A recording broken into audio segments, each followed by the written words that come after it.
Hi, I'm Pats. I'm RM. I'm Sweet. And Renz, and this is the Copper Bake Podcast, Your Saturday Night Habit.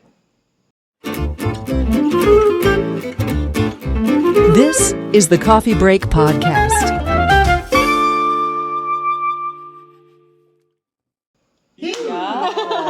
Hello, Breakadas! Go.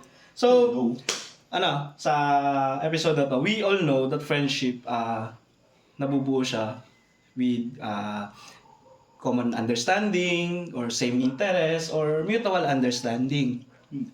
So, dumadating din ang times nagkakaroon ng misunderstanding.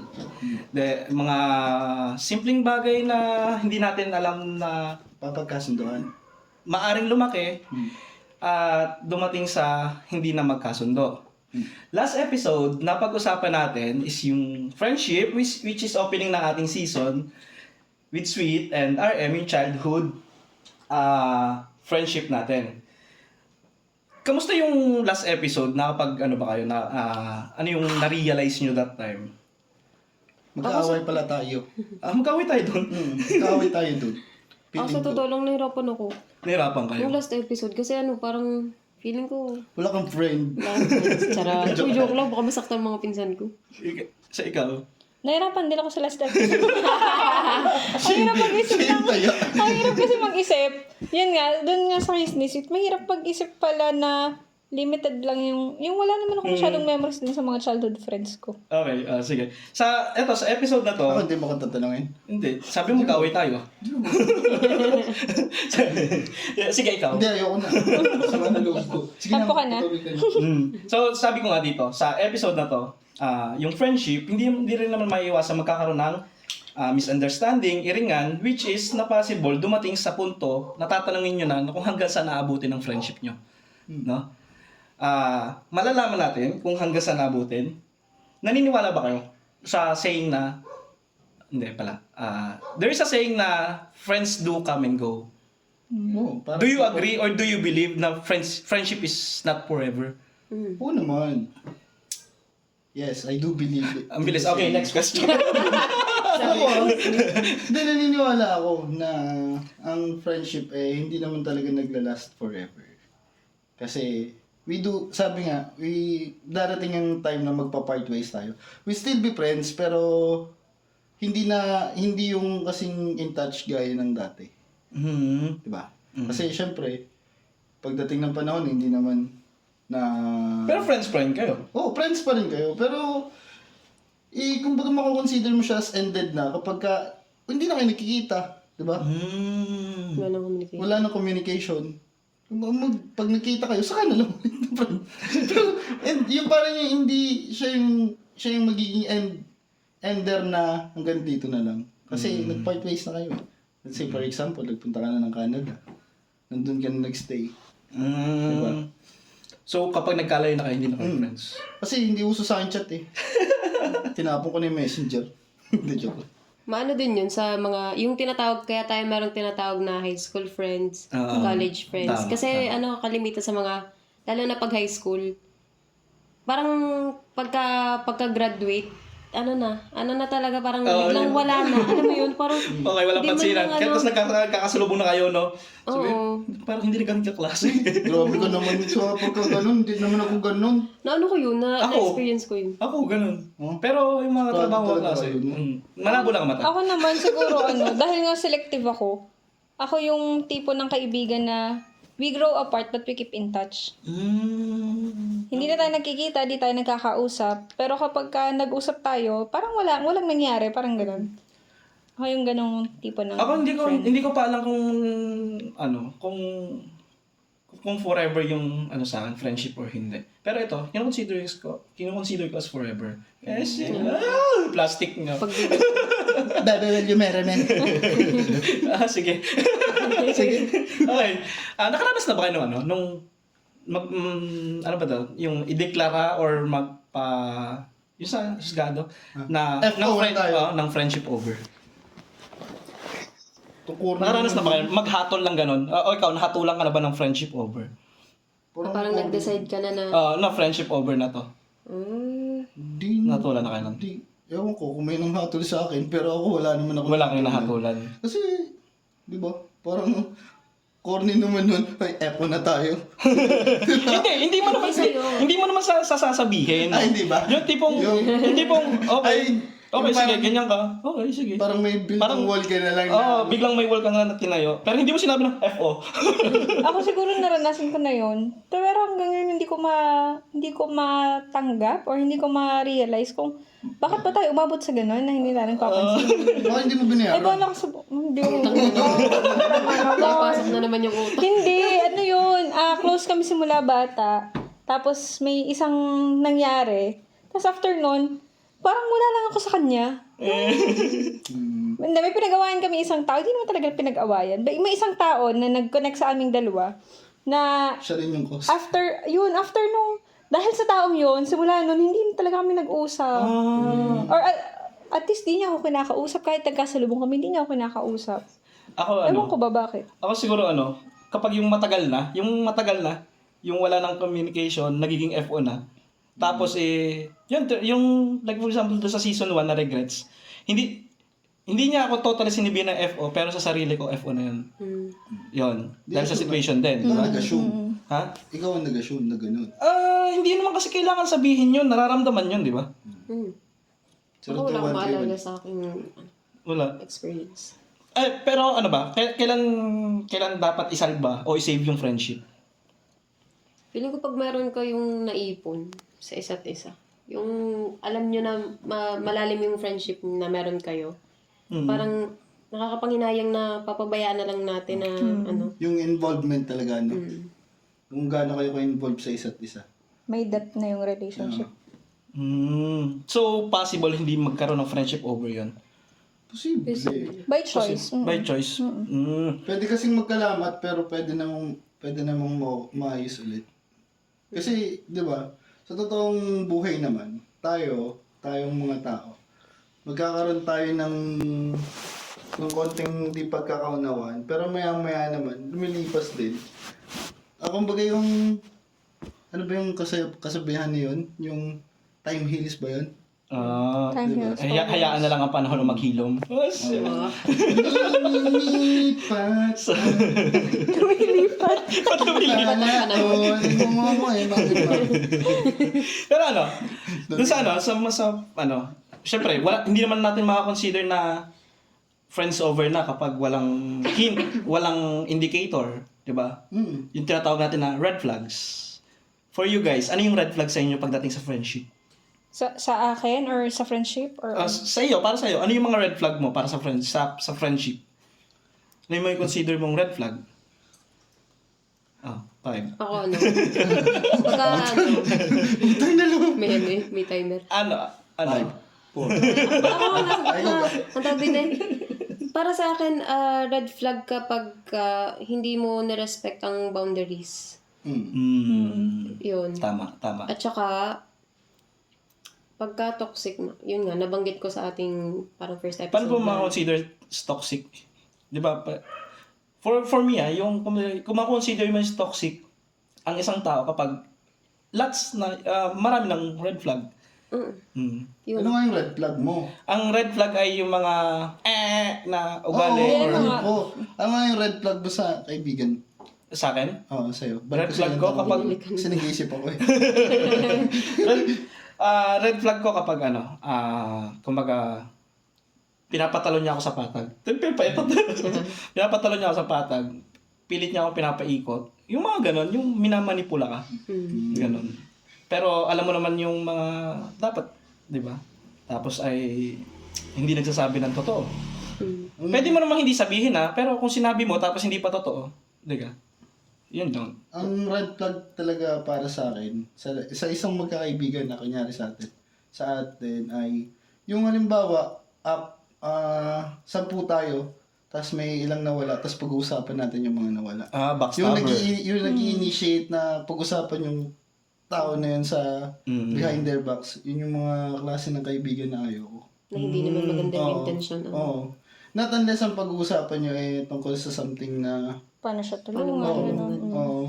Pero kung yung parang dudurugin mo pa yung pagkatao niya behind their backs, yun yung parang talagang red flag sa akin. Tama. Kasi, unang-una, pagka nalaman ng isa na pinag-uusapan niyo siya, di ba parang sakit kasi.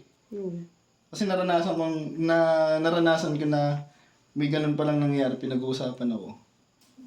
Masakit para sa akin. So, hindi ko ginagawa kasi yung sabi ko nga ayaw ko din gagawin sa akin. Saka naman kapag ka nagiging linear na lang na kaya kita kaibigan kasi may nakukuha ko sa'yo. Napakalaking red flag para sa akin no, na nagiging Friends with benefits, parang ganun. yun na. Friends with benefits pero kaibigan lang kita kapag kailangan kita. Pag may makukuha ko sa'yo. No. Malaki nga yun. Diba? Pero pagka Sabihin mo, no. nasa downside ka ng life mo, ay bala ka dyan. Parang ganun. Oo. Pero kapag may makukuha ko sa'yo, manlilibre ka, magpapahappy ka, sige friends tayo. Ay, may kilala akong ganyan. That's a Lamit red ko nung isang flag. araw. Yun, isang malaking red flag yun para sa akin. Ikaw ba? Okay ka na? Oo, ako kung ulo. Agree ako dun. Kasi, Pero yun, nakita nyo na yung red flags na yun. Inaano nyo na agad yun. Kumbaga, oy, F1 na to, hindi pa. Kailangan maglabas pa ng maraming indicators. Hindi naman totaling FO kagad. Pero parang para sa akin yung pag nakitaan nga kita ng ganun ka, magsaset lang ako ng boundary between you and me. Saka depende rin sa depth nga ng relationship. Hindi, tulad naman yung pinag-usapan natin ng first episode na bumababa yung status. Yung level of May friendship. leveling. Pero kailan nyo na siya kailan nyo yung kino-consider na FO na talaga? Parang Pag nangutang tapos di nagbayad. Sabi nga ni Renz, hindi naman talaga literally sasabihin sa'yo na friendship over na. Pero puputulin mo na rin yung ties ninyong dalawa. Parang hindi ka na lang din makikipag-communicate sa kanya, hindi ka na mag-a-approach sa kanya. Kasi nga yung nararanasan mo is siguro, sa case natin, pagka paulit-ulit na. Kasi hindi naman nga natin talaga i-friendship over kaagad na isang beses lang naman nangyari. Na kunwari, nagpa-ice cream si Pads. O, tapos next episode, nagpa-fries naman. O, tapos sasabihin ni Pads sa sunod na episode, lagi na lang ako. Yan yun. Yung hindi naman... parang yung pinasayaw kami ni Renz, tapos kami ulit ni Renz. Diba? Gano'n. Siya FO na. Pero hindi naman agad-agad or hindi kapag ka siguro nagpaulit-ulit na nangyayari. Di ba nag-set na tayo ng boundaries? Nag-set na kayo ng boundaries. What if, kinamusta kayo? Like yung last episode natin na kakamustahin. Okay. Di ba? Tamang kamusta mo. Kamusta lang. Kung wala naman yung kinalaman dun sa red flag niya, kung bakit hindi na tayo nag-uusap, parang okay lang naman. So, halimbawa pinilit niya yung closeness niyo may balik. Maano niyo ba yung second chance? Isa lang Ibibigay siguro niyo ba? ang parang, kumbaga saan yung game ender pagdating sa friendship. Siguro pag naglapat na kayo, halimbawa nagsuntukan na kayo, nagsabunutan na kayo, siguro yung talaga yung big factor na talagang pak ganun, wala na. Kasi syempre, di ba, kung talagang tunay mong kaibigan yan, kahit gaano ka kagalit, hindi kayo aabot sa punto na... Pero possible. Possible. Pero siya nga yung possible ding game ender na ng friendship. Kasi, Hindi na mapag-usapan ulit. kasi, di ba, pag ikaw, yung pananakit kasi, pag yung level na, kumbaga yung containment mo ng galit mo talagang, ito na yung ito na yung galit mo, gumanon na saka ka makakapanakit, di ba? Oo. Based sa'yo. Ano yung level na makakapanakit ka na? Alam ko naman na hindi mo siya gagawin hanggat maaari. Oo. Pero may darating yung rurok eh. Yun yung pinupunto ko kanina na yung rurok na yun. Siguro, pag may something offensive na ginawa pag sa akin kasi big deal lang pagdating sa pamilya. Siguro pag may ginawa ka sa pamilya kung something ganun, na doon kita masasaktan. Babalibag kita. Ako feeling ko pagka sa friendship, kung halimbawa may kaibigan akong madaming red flags, yung tulad ng halimbawa yung sinasabi ko na hindi niya nire-respect yung boundaries, feeling ko hindi naman agad-agad FO. parang siguro, bilang magkaibigan kami, tatry ko munang i-workout. Try namin pag-usapan, ganyan, kung lalo na kung open man siya. Bilang prangkang ng tao, gusto ko pinag-uusapan. Ayoko nang, nagliliham ako na may sama ako ng loob. Talaga ba? Parang hindi mo yung isama ko. Hindi, sa ano lang, sa red flags Feeling lang. ko lang, dahil ano. Feeling ko lang Tapos, edi yun, hanggat maaari, pag-uusapan. Pero kapag ka napag-uusapan natin at wala pa rin nangyari, edi ibig sabihin talaga may problem sa'yo. Baka doon ako doon ako Lalo. Oo. Pero pag halimbawa naayos nyo, may lamat na yan. Oh. May may parang hanggang dito ka na lang. Ikaw? Ako siguro kapag fed up, kung maliit man yung pinag-awayan natin, tapos bubungangaan mo ko ng dire-diretso nang hindi mo ako pinapakinggan. Baka nasasapok na kita, ganyan. Ayaw pala mabilis manakit eh. Totoo. Tanong ka. Hindi. Magawa For you. kapag ka, hindi syempre, ikaw nga, personally, iniiwasan mo na nga, hindi mo na ginagawang big deal kung hindi mo talaga big deal sa'yo. Tapos, mafe-fed up ka pa na dire-diretso yung sinasabi sa'yo. Tapos parang, wala na ba akong chance magpaliwanag? Or wala bang, ikaw lang ba ang tama dito? Siguro kapag hindi ko na kayang i-contain na pigilan yung sarili ko. So, pagdating sa mga sitwasyon na yan, di ba, sabi nyo, hanggat maaari, ayusin mo ng friendship. Ikaw ba yung taong susuyo? Or na, okay, yung magpo-first move na ayusin natin to, ganyan-ganyan? O ikaw yung taong siya lumapit? Ako yung Depende yan, pre. Para sa akin, depende. Sorry lang ba? Para sa akin, depende yan eh. Kasi, kung ikaw yung offender, halimbawa, talagang responsibilidad mo na ikaw yung mag-approach. Tapos pag ikaw naman yung defender. Offender, defender. Parang pag ikaw naman yung nagawa ng something, Offended. ikaw naman yung offended, hindi mo kailangan mag-initiate ng gano'n. Not unless may something, somehow guilty ka rin. Kumbaga, parehas kayong may cause, pero mas malaki lang yung factor ng nangyayari dun sa kabila. Parehas may cause. Parehas silang... May mga tao din kasi na matas yung ihi. So, halimbawa kilala nyo na yun, na ganun nga siyang klaseng tao. Pero huwag ka lang mag-expect ng something na siya yung maglulunok ng pride na mag-approach Pag ang sa'yo. tao, mataas ang pride and ego, parang wala yung nakikitang mali. Sa kanyang sarili. Para sa kanya, lahat ng ginagawa niya, lahat ng sinasabi niya ay tama. Tama at reasonable. Ikaw? Kahit magkakaiba ng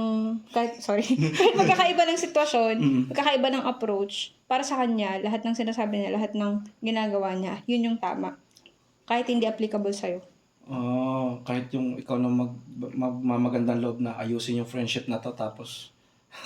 Oo, tapos aawayin kita. Pero hindi, siguro ako, yung sa halip na isalba, inaway ka pa ulit. mabalik sa akin Ako siguro kahit siya yung nakagawa ng sa akin, lalapit pa rin ako siguro sa kanya. So, hindi mo na kinoconsider yung defender-offender? Defender. Bigla ko lang naisip. Sa personality May kasi naalala niya. kasi ako, may naalala kong sinabi sa na ako pa rin nag-approach sa kanya after nang nangyari. Kasi lipas na sa'yo. Lipas na sa akin. Nag-heal na. Hindi nga, parang hindi nga, inabot na Yan, oras. bumalik tuloy yung sama na loob. Nahukay Sino ba yan? Hindi, wala. Hindi, dami. Parang kilala ko yan, Ano nga yung tanong mo? Kung sinong mag-a-approach? Kung ako yung Kung anong klase ka kapag yung, halimbawa may iringan na nangyari, misunderstanding Sagot na ko ba nangyari. yung tanong? Parang hindi ko rin sinagot. Hindi pa, nagbigay ka lang. yung halimbawa may misunderstanding na nangyari, tapos anong klase ka kapag Ikaw yung mag-a-approach ikaw ba yung o ikaw mag-approach o ikaw yung mag-aantay ng Mali pala yung sagot ko. Sabi mo kasi depende. Oo nga pala. Tapos biglang naiba. Tapos nagbago ulit. Oo. Siguro yung, nag-agree ako dun kay Renz kapag yung between sa aming dalawa. Pero kung yun Eh, ay lagi sa lang ating... ako. Kahit ikaw. Ang labong naman ay. Nag-away. Okay, simula na po ulit ang away nila per episode. Akala ko magdadire-diretso kasi last episode wala tayong away. Layo mo kasi. kami mag-away nito eh. Hindi daw kasi Okay, friends. kahit- Bakit lagi mo ako may kaaway sa ano na to? Podcast na. Kaya ako ngolog. Napaka... War free. Grabe naman war. Ano na kayo Hey, gangster! Nag-away ka na namin lahat. Tempo. Lumapit ka din, Net. Baka Sorry. Ano sinasabi ko na wala tuloy ako? Ayun, baka siguro, mag-agree ako doon kapag yung iringan ay between lang sa aming dalawa. Pero kung yun ay... Sino nalapit? Ako lagi nalapit sa iyo. Ano ba? Kunwari nga friends tayo eh. Sharp FO. Yun. Hindi ako nakasagot. Di tapos... Sige! Diyos ko po, hindi na ako natapos. Kaya mo yan. Yung isip ko. Go sweet. Pero kung yun namang iringan ay madaming, itong circle ang involved, ako ay para mag-raise ng concern. Kasi nga ayoko nang may tinatagong sama ng loob. Kasi gusto ko, pagka may sama ka ng loob, pag-usapan natin. Kasi naniniwala ako na lahat ay nadadaan sa mga ayos na usapan. Tama. Shot. Kung nakalimutan ko lang yung kape ko lang. Okay dun sa...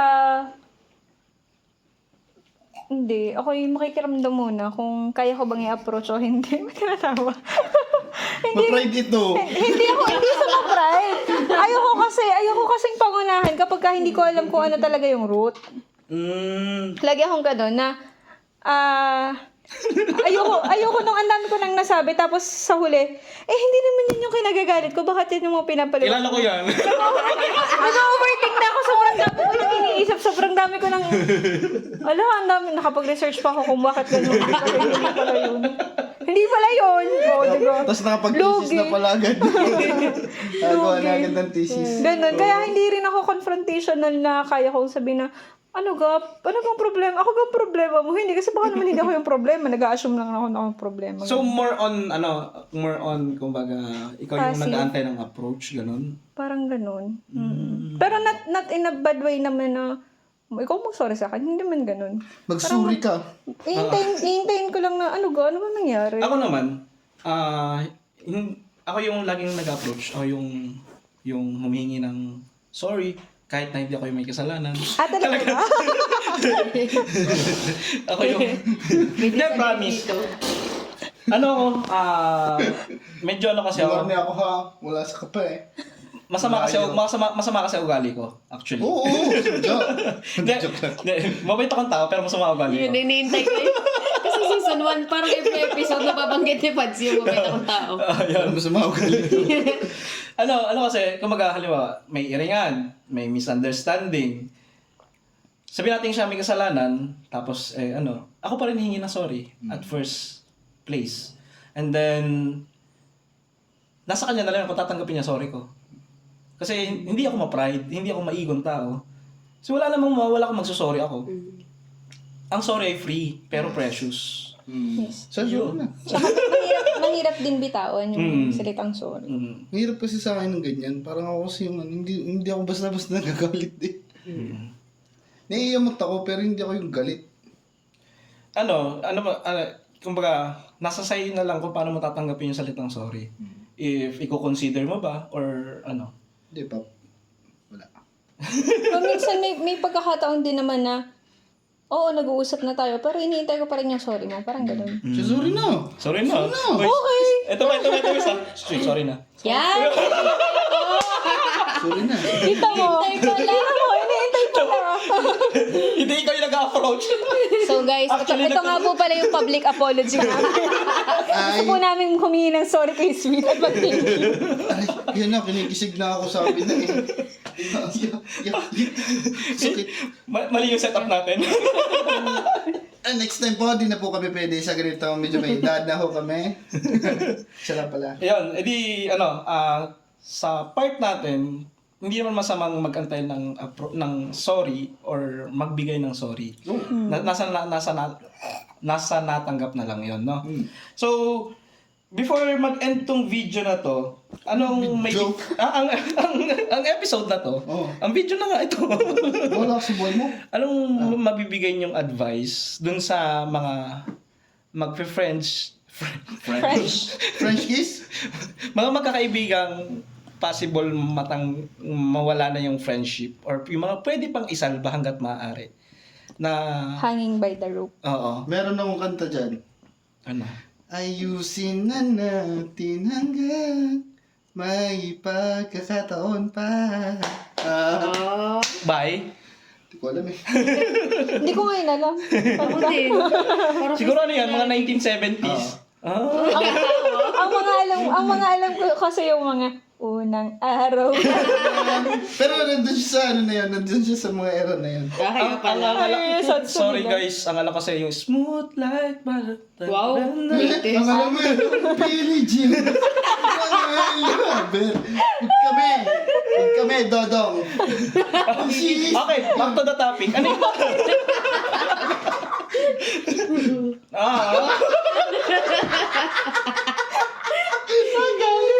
Pwede mag-walk out. Dayan. Grabe na. Kamusta naman yung chinchin sinilita?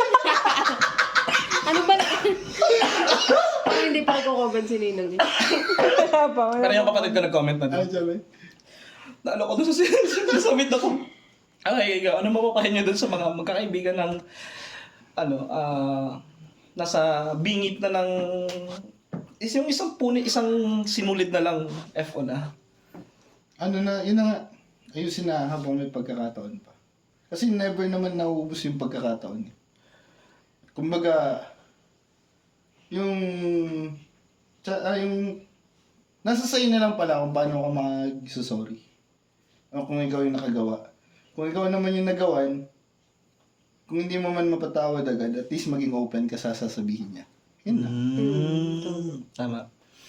Kasi kapag sarado yung pag-iisip mo tungkol sa sinasabi niya or sa hinihingi niya ng tawad sa'yo, kahit ano pang magandang sabihin niya, bigyan ka niya ng pera, o kahit ano pa, wala kung sarado yung pag-iisip mo. Yun lang. Inay, thank you. May nasasabi na ako maganda ngayon dito, no? Quotationable ka na. Hindi na yung hindi na ba sobrang... Anong nag-YouTube ka, no? So, subscribe kayo kung nag-omni kayo doon sa quotation wall niya. Quotationable. Hindi, yung quotation, gear na yan, isip eh. Ako naman, ang may papayo ko naman ay pag-usapan nyo hanggang Binoyo mo lang ako eh. Binago mo lang talaga? yung ano eh. Kasi yung din, Hindi, yun naman talaga. pag-usapan nyo hanggat maaari kasi baka kasi maging malaking factor sa pagkatao ng isa or sa inyong dalawa. Yung pagkawala ng friendship nyo. Lalo na't malalim ang inyong pinagsamahan. Hanggat maaari, kung naniniwala kayo na talagang kasalba-salba at talagang malalim ang pinagsamahan nyo, why not i-try nyong isalba? Lalo na siguro naman kayo ay mature enough na maging open, na pag-usapan. Sana naman ay maging mature. Hindi yun, pag-usapan yun, nadadaan naman lahat sa usapan. Maging open lang kayo. Siguro tamang timing din, kaya pag-usapan nyo. Tamang timing, wag yung masyadong fresh pa. Although magiging fresh siya ulit pag pinag-usapan, pero at least nagkaroon na kayo ng time na mapag-isip-isip mag-isa. Tama. Sa akin naman a glass of milk may either be half full or half empty. Nasa perception nyo na lang kung alin doon yung titingnan nyo. So, tingnan nyo yung sa friendship nyo kung ito ba ay dun sa malapit na sa maubos or dun sa malapit na sa Mapuno. or dun ka sa part na grateful ka sa lahat ng meron kayo. Parang ganon. Kung hindi mo kung nagkaroon ng lamat yung friendship ninyo, balansehin mo kung ito ba ay worth giving up or ito ba ay worth continuing or worth keeping. Sa akin naman, may tinatawag tayong ego, yung pride, ganun. Hindi masama magpakababa ng pride at ego. Lalo na kung reasonable. At karapat dapat yung tao na bigyan mo ng ganun na Pagkakataon. Oo, pagkakataon, di ba? Second chance ay hindi pinagdadamot para sa akin. Ibinibigay yan sa taong karapat dapat. Ayun. to end this video, yes, yes, friends do come and go, pero meron tayong mga taong tinatawag na for keeps, di ba? And those are the precious stones. Yung mga may worth, may halaga. Yung kapag ibinenta mo, pepresyohan ka talaga. Oh, grabe ka Diba? naman sa amin. Hindi kasi yung mga precious stone pre, hindi mo hindi mo matetel talaga kung ano ang halaga nun. 'Di ba? Timbang nun, matitimbang mo pero yung halaga talaga nun sa tunay na buhay. Hindi yung mga taon bato na wala palang halaga, ipapahiya ka pa sa magtitinda. Yung sasanglaan mo. 'Di ba?